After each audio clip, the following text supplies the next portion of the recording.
बिस्मिल्लाहिर्रहमानिर्रहीम, अस्सलाम वालेकुम डियर व्यूअर्स। मैं सेम टॉपिक जिसमें मैंने पहले और दूसरे हिस्से में गैस के बारे में बताया था, मैं इस तीसरे पार्ट में आपको उन मेडिसिन्स के बारे में बताने वाला हूँ जो आप सिंपली फार्मेसी से ले सकते हैं और वो आपके गैस प्रॉब्लम को और आपके बर्फिंग को कम करते हैं।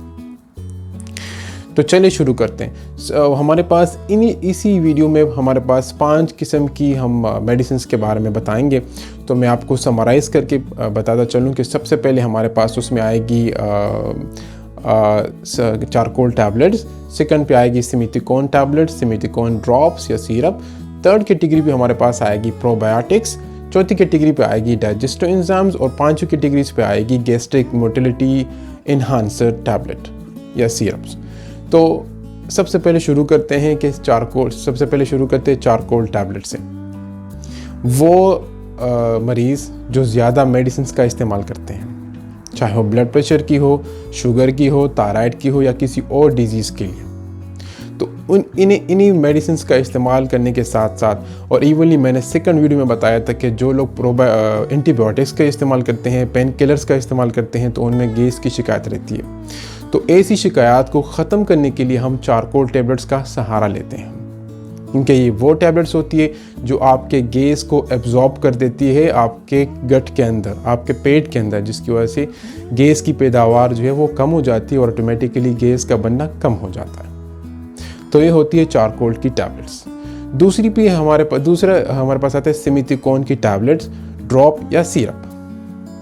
तो एक्चुअली आपने देखा होगा कि जो बच्चे हैं जब वो दूध पीते हैं तो दूध पीने की वजह से उनको ज़्यादा गैस की शिकायत रहती है। तो इस शिकायत को ख़त्म करने के लिए हम बच्चों को सिमिथिकोन के ड्रॉप्स देते हैं, जिसको हम पीडियाकोल के नाम से और इन्फाकोल के नाम से सब लोग जानते हैं। वो क्या करते हैं, वो गैस के ट्रबल को कम करते हैं। और वो हज़रात जिनको खाने के बाद गैस ज़्यादा बनती है और उनको बर्फिंग हो, जो गैस मुंह के थ्रू आना होता है, ज़्यादा फील होता है कि वो मुंह जो है ना मुंह के थ्रू गैस आ रहा है, तो उसको बर्फिंग बोलते हैं। उसको ख़त्म करना हो या ब्लोटिंग को ख़त्म करना हो और साथ में गैस को पेट से निकालना हो, तो सिमिथिकोन की टैबलेट से और सिमिथिकोन की सिरप पीने से इंशाल्लाह आपकी गैस की ट्रबल ख़त्म हो जाएगी। तीसरे नंबर पे प्रोबायोटिक्स।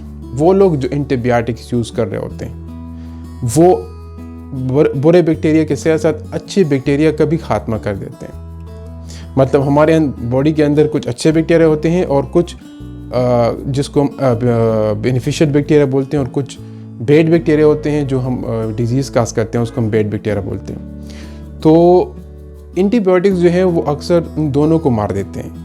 तो जो अच्छे बैक्टीरिया होते हैं वो क्या करते हैं, वो अगर ख़त्म हो जाते हैं तो गैस ट्रबल में, डाइजेशन में आपको मसला होगा। तो प्रोबायोटिक्स लेने से क्या होगा कि वो बेनिफिशियल बैक्टीरिया बन जाएंगे और गैस बनने में कमी आएगी। और इमली उन हज़रात के लिए जो गैस निकालने के टाइम उनको महसूस हो कि गैस बहुत बदबूदार हो, उनकी गैस बहुत बदबूदार है या बहुत बदबूदार गैस निकल रही है, तो भी प्रोबायोटिक्स का इस्तेमाल करके बदबूदार गैस को कम कर सकते हैं। चौथा, डाइजेस्टिव एंजाइम्स, यानी वो एंजाइम्स जो डाइजेशन को करेंगे, जो हम प्रोटीन्स खाते हैं, लिपिड्स खाते हैं, कार्बोहाइड्रेट्स खाते हैं, उसकी डाइजेशन को अच्छा करने के लिए हम डाइजेस्टिव एंजाइम्स का सहारा लेते हैं। तो नंबर 5, अब नंबर 5 में हम वो मेडिसिन के बारे में बताएंगे कि जिनकी मोटिलिटी कम होती है, जिनको हमेशा ब्लोटिंग फील होती है, मतलब खाने के बाद उनको लगता है कि उनके पेट में गैस बन रहा होता है और उनकी डाइजेशन सही नहीं हो रही और खाना नीचे जा नहीं रहा। तो उसके लिए हमारे पास क्या है, गैस्ट्रिक प्रोकाइनेटिक टैबलेट्स, यानी वो टैबलेट्स जो गैस्ट्रिक मोटिलिटी को ज़्यादा करते हैं। मतलब इसमें हमारे पास सबसे मशहूर और मारूफ जो मेडिसिन सबको पता ही है, वो है क्या, मोटिलियम की टैबलेट्स। अगर आप मोटिलियम की टैबलेट्स खाएंगे, ठीक है, और मेटाक्लोप्रोमाइड की टैबलेट्स, तो क्या करेंगे, वो गैस्ट्रिक मोटिलिटी को ज़्यादा करेंगे, जिसकी वजह से आपको ब्लोटिंग और गैस ट्रबल्स ख़त्म हो जाएगी। थैंक यू सो मच मेरे साथ रहने का, और आप लोगों से मेरी रिक्वेस्ट है कि मेरे चैनल को लाइक, सब्सक्राइब कीजिए और बेल नोटिफिकेशन को प्रेस कीजिए। Thank you so much. अल्लाह हाफिज़।